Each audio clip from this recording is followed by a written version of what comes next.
बढ़ेंगे ग्वालियर की खबर है, जहां ग्वालियर के गजरा राजा मेडिकल कॉलेज ने एक अलग तरह का और अजीबोगरीब फरमान जारी किया है। डीन ने सीएमएचओ को पत्र लिखा है। उसमें उन्होंने मरीज को रेफर करने से पहले अस्पताल से संपर्क करने की बात कही है। तो वहीं इस पत्र पर सीएमएचओ ने आपत्ति जताई है। डीन ने सीएमएचओ से कहा है कि वो इस बात की व्यवस्था करें कि गंभीर मरीज मेडिकल कॉलेज रेफर ना किए जाएं, क्योंकि यहां मरणासन मरीज भेजे जा रहे हैं। सीएमएचओ कह रहे हैं कि ये अजीबोगरीब बात है कि मरणासन मरीजों को रेफर ना किया जाए। गंभीर मरीज तो मेडिकल कॉलेज से जुड़े जेएएच भेजे ही जाएंगे। जब कोई व्यक्ति बीमार होता है तो वो सबसे पहले पास के डॉक्टर को दिखाता है। अगर वहां से राहत नहीं मिलती तो किसी नर्सिंग होम या फिर जिला अस्पताल में जाता है। जब वहां इलाज करने वाले डॉक्टरों को लगता है कि मरीज की हालत गंभीर है और उसे विशेषज्ञों से इलाज की जरूरत है तो वो उसे मेडिकल कॉलेज रेफर करते हैं। मकसद सिर्फ इतना होता है कि मरीज की जान बचाने की हर संभव कोशिश की जाए। लेकिन इस फरमान के बाद कहीं ना कहीं पत्र में उन्होंने ऐसा जो लिखा है कि ऐसा मरीज जो बहुत सीरियस है उसको पहले डिस्ट्रिक्ट हॉस्पिटल या गवर्नमेंट सेटअप में यहाँ आना चाहिए और यहाँ के चिकित्सक फिर तय करें कि वहाँ कब कहाँ भेजना है, और वहाँ फ़ोन करके पूछें कि आपके पलंग खाली हैं तब भेजें, और नहीं पलंग खाली हैं तो नहीं भेजें। इस व्यवस्था में मेरा उनसे अभी कोई संवाद नहीं हुआ है, कोई चर्चा नहीं हुई है। मैं स्वयं अपने डीन साहब से चर्चा करूँगा और वहाँ के अधीक्षक महोदय से चर्चा करूँगा, और इस पत्र का जो उनका क्या रूप है और क्या वो सोचते हैं और किस लिए उन्होंने ये जारी किया है, उस संदर्भ में फिर उनसे बात करेंगे। स्पेशली वो मरीज रेफर हो रहे हैं जो प्राइवेट अस्पतालों में कई दिनों से भर्ती हैं, मरणासन स्थिति में या तो रेफर कर रहे हैं या बीमारी बढ़ रही है, गंभीर हो रहे हैं तो रेफर कर रहे हैं। जब मरीज कोई भी गंभीर या मरणासन स्थिति में रेफर किया जाएगा तो रास्ते में पहुंचने में, शिफ्ट करने में कैजुअल्टी हो सकती है। मरीज या मरीज के अटेंडर को बेचारे को नहीं पता होता कि कैजुअल्टी कब हुई, रास्ते में हुई, एंड में हुई कि शुरू में हुई। वो तो ये समझता है कि जिस अस्पताल में लेके पहुंचे वहाँ अस्पताल में उसको देखा नहीं गया ठीक से, या पलंग नहीं मिला, या दवाई नहीं मिली, या उपचार नहीं मिला, इसलिए मर गया, न कि मरणासन स्थिति में था या गंभीर में था। और ज्यादा जानकारी के लिए हमारे साथ हमारे सहयोगी देव श्रीमाली जुड़ चुके हैं ग्वालियर से फोन लाइन पर।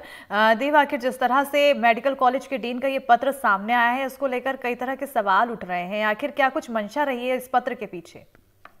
देखो, बिल्कुल सुनीता, आपने सही कही कि कितना दुखद है ये पक्ष के अस्पताल, जो बड़े हॉस्पिटल होते हैं जिसमें स्पेशलाइज्ड डॉक्टर बैठते हैं, मेडिकल कॉलेज से जुड़ा हुआ हॉस्पिटल है जेएच, और वहां अगर सीरियस पेशेंट नहीं पहुंचेंगे तो क्या खांसी जुकाम बुखार के पेशेंट पहुंचेंगे? बिल्कुल। दरअसल वो डेथ रेट घटाना चाहते हैं वहां, है ना।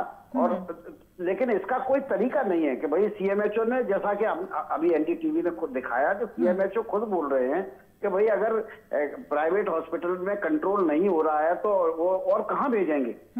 और अगर वो कहते हैं कि साहब मरणासन स्थिति में भेजते हैं तो मरणासन स्थिति में ही तो वहां भेजा जाता है। छोटा मोटा कोई अगर किसी को कोई बीमारी होती है तो वहां तो नहीं भेजा जाता।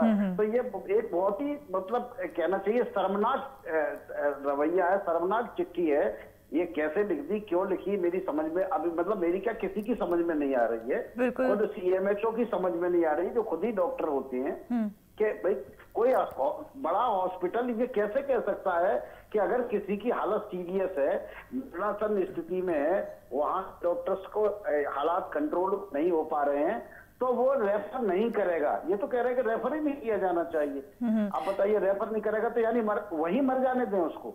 बिल्कुल, ये बड़ा सवाल बनता है। लेकिन देव, जिस तरह से हमने खबरें दिखाई प्रमुखता से, क्या इस खबर को देखने के बाद क्या उन्होंने किसी तरह से प्रतिक्रिया दी, अपने बयानों को, अपने पत्र को बदलाव उसमें, या फिर जस्टिफिकेशन देने की कोशिश की?